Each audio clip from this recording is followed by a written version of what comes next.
देखिए, middle east में America, Israel और ईरान के बीच जो जंग चल रही है, उसका आज करीब 6वां दिन पूरा होने वाला है। और दोनों तरफ से जो हवाई हमला हो रहा है लगातार, इससे तो एक बात तय हो जाती है, यह जंग अभी और कुछ दिन क्या कुछ महीने भी चल सकता है, क्योंकि काम ही ऐसा हो गया है। हालत सुधरने का भी कोई संकेत फिलहाल तो नहीं दिख रहा है। जिन देशों के नागरिकों को संकट का सामना करना पड़ रहा है, उसमें अरब के कई मुस्लिम देश शामिल हैं। जैसे कि जो मिडिल ईस्ट कंट्री वाले हैं या खाड़ी देश वाला सब, ये सब अधिकांशतः मुस्लिम कंट्रीज ही हैं।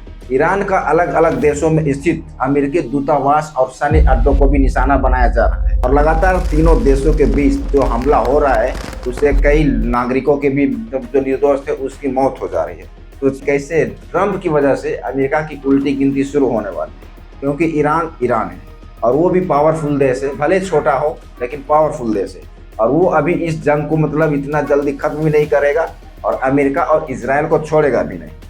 जिस तरह से रूस और यूक्रेन में युद्ध करीब सालों से चलता आ रहा है, वैसे ही लग रहा संकेत ये ईरान और अमेरिका का युद्ध लंबा चलेगा और इसमें इजराइल भी पिस जाएगा। देखिए, रिपोर्ट्स के मुताबिक ऐसा बताया जा रहा है कि ईरान में अब तक मतलब 1000 से ज़्यादा लोगों की मौत हो चुकी है जो निर्दोष थे, आम नागरिक थे। ठीक है, वहीं लेबनान में करीब 60 लोगों की मौत हुई और इजराइल में लगभग 12 या 13 लोगों की मौत हो चुकी है। ठीक है, इस संघर्ष में अब तक अमेरिका के भी 6 सैनिक मारे जा चुके हैं, जो कि अमेरिका के लिए एक सिरदर्द बन गया। इजराइल ने बुधवार को ईरान पर नए सिरे से हवाई हमला किया था और लेबनान में हिजबुल्लाह के ठिकानों को भी निशाना बनाया गया।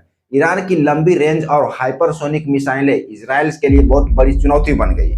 सबसे ज्यादा चर्चा फतह मिसाइल की हो रही है। यही है फतह, जो कि ईरान का पावरफुल मिसाइल है। ठीक है, कहा जा रहा है कि इसकी जो रफ्तार है वो काफी तेज है और यह दिशा और दशा दोनों बदल लेता है।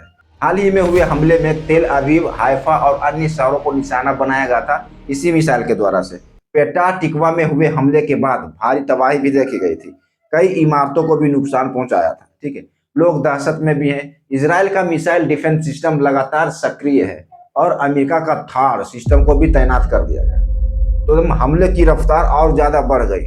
विशेषज्ञ मानते हैं कि अगर मिसाइल हमले इसी तरह जारी रहे तो हालत और गंभीर हो जाएगा, न सिर्फ ईरान में बल्कि अमेरिका और इजराइल में भी, तथा जो मिडिल ईस्ट कंट्रीज हैं, जो ईरान के आजू बाजू वाले जो देश हैं, वो लोग के लिए भी एक खतरा बन चुका है ईरान, क्योंकि सुप्रीम लीडर को जो मार दिया है